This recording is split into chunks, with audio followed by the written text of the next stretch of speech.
Hi guys, welcome to Chris Ryan Golf. You've joined me at the Belfry again today. We're in the Callaway fitting suite, and in this video we're going to be looking at the backswing. We're going to be looking at how the body functions in the backswing and giving you some ideas so hopefully you understand a little bit better what happens.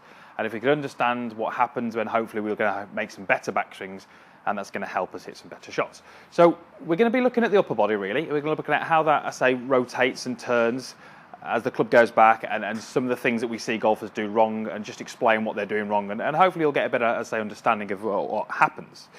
So let's just face this way for the moment.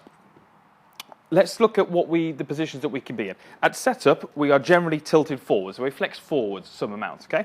So what I want you to do for the purpose of this video, I want you to imagine that there's an arrow coming out right out the front of my chest.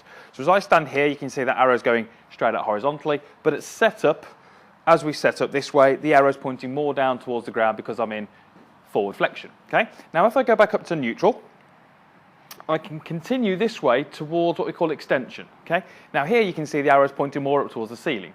So really this upper body can be in forward flexion, we'll class this as neutral, and we'll class this as extension. So those are the three positions. So let's look at what happens in the golf swing. If I start in a good addressed position, I'm in forward flexion. My chest is pointing down towards the ground. If I maintain that, and let me just remove the club for the purpose of this drill, if I maintain that forward flexion, when I make a backswing, it's going to look like this. Okay? So you can see here that I'm still pointing my chest down towards the ground. Okay? Now, whilst that might be a turn, my hips have turned, my shoulders have turned, you'll notice that my head has moved considerably off the golf ball and my shoulders have turned quite level. Okay? Now, my head moving off the ball is going to give us a lot of issues then in trying to return to a good solid impact position to produce good shots. You're probably going to notice straight away that you don't see many good golfers making a backswing with a rotation like this. Their chest doesn't point towards the ground. Where does their chest point? Well, if I do a good rotation, try and keep my head about still, make a good full rotation, you're going to notice that my chest is pointing about level with the ground. It's pointing out horizontally in front of me. It's certainly not down towards the ground.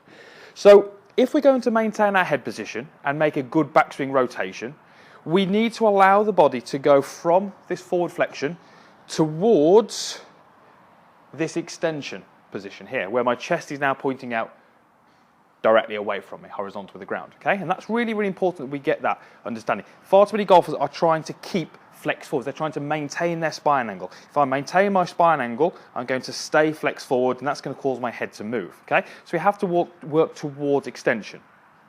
When I say towards extension, what will happen if I achieve too much extension?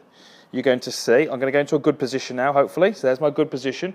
If I've got too much extension, you'll see my chest start to point more up towards the sky, or the ceiling in this case, and my head has actually gone towards the target. That is often coupled with a pelvis which is moving away from the target. So let's go through three backswings that we do see quite commonly. This would be a backswing where we maintain too much forward flexion, okay? So take my starting position, I'm going to maintain too much of that forward flexion. Okay? And we can see that, what position that's created. That would be incorrect. The second one is when we move too quickly and into extension. Okay, you can see that one there. That might look familiar to some of you. And the one that we want is where we move from flexion towards extension, but never quite overdo it or underdo it. And that's going to be what we try and work towards today. So you can see here, my chest, I feel, is pointing about out in this direction, about horizontal with the ground, and that's kind of what I'm looking for in my golf swing. So you may well find that you fall into one of those two categories. You might be the golfer who's trying to maintain their spine angle, and as they're turning back, you're doing this. You might find you're the kind of golfer whose pelvis moves a little bit too much away from the target, and you work too quickly into extension, head goes towards the target, and we get the chest pointing up. If you are falling into one of those two categories, I would strongly advise that you address this and you try and improve it. Those golfers who do fall into one of those two categories will often struggle with many, many things. The ball striking, the efficiency, they don't get quite as much power as they feel they should from their golf swing. They struggle to control the low point, they struggle to control the club face, and all these things make it very, very difficult on the golf course to ultimately control where that ball is going. So just use those two ideas. If I explain this to golfers, they very often find that they can find the middle ground. It's often that golfers aren't really aware of what's happening the difference between this forward flexion, extension. They're not really aware of what's happening, and therefore they don't know what to look for. If we can just make you aware of what these two positions look like and what the good one looks like, then hopefully if you can do a bit of practice, maybe with a reflection, maybe with a mirror, you know, with or without a golf club, it's not going to make too much of a difference. We want to start understanding and try and creating these better positions. So let me just do another rehearsal for you, and then I'll go ahead and hit a couple. So there's my hopefully good starting position. I'm just going to make a good rotation, keep my head nice and centered, and allowing my upper body to move towards a more neutral position, moving away from forward flexion. Okay, do that once more. Okay, and hopefully you can see how that's hopefully what looks like a pretty decent backswing. Right, let me go ahead and hit a couple. I'll probably show you from face on because you'll probably get a better idea of what it looks like from face on. From the camera angle I've got there, it's probably not going to be that clear, but I'll just hit one first from here.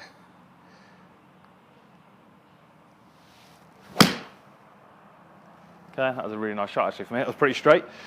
I'll definitely take that one. Okay, so I'll just show you from a slightly different angle.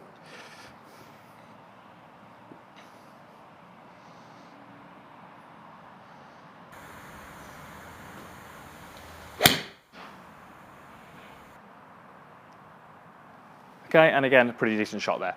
So hopefully that made a bit of sense to you. Hopefully, if you are falling in one of the two categories, it'll give you a little bit more awareness of actually what's happening for you to be in those positions. And that's really the first stage of making a change, understanding where you are currently, what's causing those looks to your golf swing, and then how you're going to actually progress that forward and make some changes.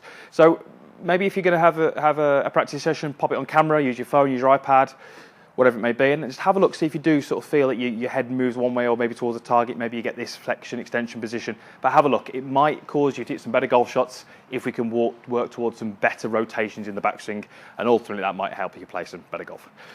Right, so that is the end of the video, guys. If you liked it, there is a like button down there, so please click that. That helps me a lot. There's a comments box. You can post any comments in there, whether it's about this video, whether it's about videos you'd like me to do in the future, whatever it may be, you can post those comments down there.